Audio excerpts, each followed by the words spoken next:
So with Mr. S, we have two helpers now. My lovely Miss Ebba, who's 4, and Oren again, who's my 8-year-old. Today was election day, as I mentioned in the earlier video, so both of them are with me today versus just the one. So feed Mr. S whenever he's all on the floor, Oren. If he didn't jump, you can feed him for that. So remember, at times you're going to capture behavior you'd like to make your puppy think has value. So Mr. S gets a little excited, sometimes goes to jump, but we want to ignore or ask for something instead, which could be a sitting position. So what we're going to work on is we're going to practice a little bit. Ready, Stanley? Stanley says, but I love her. There we go. Feed him for that. And then, Oren, try to stay to this end a little bit because Mommy's going to explain a few things. So for Stanley, we're going to work on how to create loose leash walking without gear on, which I know sounds really confusing. Remember that if your leash is the only reason your pup is staying by your side or near you, then the problem is your puppy starts to learn that the leash is the only reason they're attached to you at the time. It may also by accident start to create more pulling because as your puppy's pulling, there's tension and they're getting to new places in the environment. Pulling might then, from the puppy's perspective, sound rewarding and be fun to do to get to places or to things they'd rather enjoy at the moment. So see if you guys can stand up for now, though, because Stanley gets a little excited. And careful. So can you guys just hold still for 1 second so I can show what I'm going to work on? So what we're going to try for Mr. S is I'm going to start just meandering through the environment. Anytime he orbits and heads in my direction and sets up on either my left or my right side, I'm going to feed him for that. So we're not doing proper hellos quite yet. And there goes the train. So if the train's a little bit spooky for Mr. S, I'm going to feed him several snacks as the train goes by. So remember, what we're trying to do is associate sometimes the novel noises or sights or sounds and smells with the pairing of the beneficial food, which he finds valuable, and therefore now changes his feelings around that said noise. So what I'm going to do with Mr. S is I'm just going to go ahead. I'm going to actually send him away with a little snack first. Then I'm just going to start wandering around. And you guys can kind of hang out in one spot, please, because then that way when Mr. Handsome comes over to my side, I feed him for that. So I'm just going to, again, meander, do my own little thing. As Mr. S comes and he finds me, feed him for that. So what this teaches your puppy is as you're doing your own thing, this could be in your yard. If it's not fenced, use a long line. But you're not going to call your puppy to you. You're not going to give them the answer, which would be, hey, you come check in. We're just going to meander. And what we're looking for Mr. S to do is eventually come and plant himself next to your side. So he can, again, be moving throughout the environment, get a little distracted. And what I'd want him to do is eventually come back towards me and feed for when he's next to my either left or right side. If Mr. S does get a little distracted, you could throw out a little recall moment. So Stanley, come. So I'm going to get his attention. Nice, good boy. And I'm going to feed for that lovely little recall. Nice job. Very good. Mommy, So what's that clicking sound? his little harness makes some clicking noises as he's running. So here's a few snacks for Oren for now. What I want you to do is, okay, but hold on to them for now. Don't give it to him yet.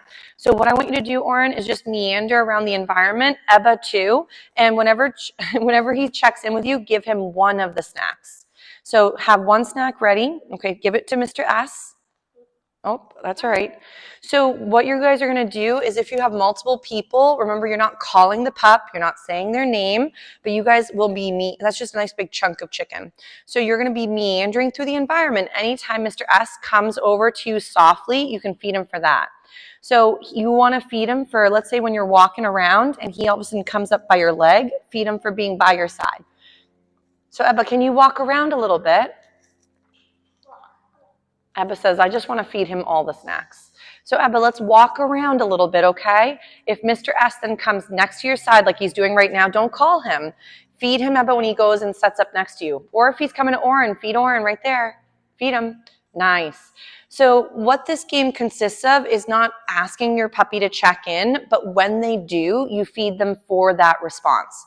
So Oren, you just need to keep walking, and eventually he's going to come find you again. So we'll just walk around normal. And as he comes up next to you, then you're going to feed him for that. So Ebba, you're going a little too far away. Go ahead, feed Mr. S. All right, come this way again. because you guys are almost at a camera range right now. The camera range is only to a little bit before that white chair and to about halfway to this wooden door, the second door. So that's as far as it can see you. So Ebba, feed Mr. S for keeping all 4 feet on the floor. Go ahead, give him a snack. Nice. See if you guys can head this way. Huh? What is it? Yeah, you're still in camera range. So see if you can bring Mr. S down this way. All of them are gone. Okay, very nice. Hi, Stanley. So for Mr. S just coming and visiting me, I'm going to feed him for that. So you're trying to, again, build up value in coming to you as the target, as having a good association, and that a lot of good paychecks are deposited into that account. So very nice. So just meander around, Oren. I can give you a couple extras. Well, hold on one second, Hippo. Let Oren practice. You can have some, but I want you to not feed them all to him instantly, okay?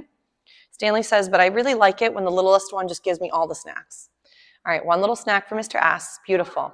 That was perfect. So now see if you can walk around, and anytime the puppy comes near you, and Ebba, if it's too hard to feed him right to his mouth, feed the floor. So drop it right there for Mr. S. So for some of the little humans, they don't always love the saliva or the mouth on them, or even some adults. So what I like to do is as your puppy comes to check in and they're sort of near your bubble and kind of honing in on you, you can also feed the floor. So for little ones, if the puppy tends to want to jump to meet them halfway and grab those snacks, I find it very helpful. Ebba, now walk around again. I find it very helpful for the littles to plop the food on the floor. And the reason behind that is it gets your puppy to start finding value in littles as being not too spooky or not too exciting. But the value comes, no, one snack at a time, remember? The value comes from being soft and staying on the floor. So walk around again, Ebba. No, but don't drop them all on the floor. You drop it when Mr. S is near you. So go ahead and feed him for that one. Oh, he says, hold on. Oren found the one I dropped. Nice. No, this is very nice. So even if sometimes they're not necessarily doing the exact exercise I was talking about, what your puppy is now learning is that little humans equal, I can check in with them. I can maybe offer a sit position. I can maybe offer, for example, some softness, because we don't want them to think that little humans equal, I'm so excited, I want to mouth, jump, or play with them. So in playing with a small human is obviously okay, but if your puppy sometimes gets excited and then starts mouthing the small human, I find that the little, again, people tend to get overwhelmed as puppy mouths start to touch them. I know, but let's give him a little breather. He's doing a very nice job. So again, guys, give him a little break. Let me do it for a few moments, okay? So if, let's say, Stanley's a little bit unsure what to do, I'm going to go ahead and feed for this little check-in. He's looking for all the crumbs that maybe Ebba may have dropped. So as he does a little check-in, now I'm going to start meandering through the environment. And what I'm waiting for Mr. S to do is to come hone in on me for a second. I know he's a little distracted with Oren for a moment. And let's say he notices me and he starts to head in my direction and comes to check in. I'm going to, again, feed for that response. So this, again, just turns into loose leash walking without eventually having it. So if your puppy's doing a great job and they're staying nearby, you can do several paychecks while your puppy is right there with you. So you could be meandering, and now again, I'm gonna go yes, and don't forget to sometimes mark those skills. And again, yes, as he's doing a great job meandering next to me. So if he's doing really well, you can start to go right into working loose leash walking without having your leash on. Yes. Nice job, Mr. S. So again, we'll feed again, yes. Nice. So with your beauties, you'll see that sometimes having multiple handlers can be a bit confusing. So remember that for your puppy, they're going to have to start learning how to generalize behavior in different environments, different distraction levels from different distances and different time frames, so your durations.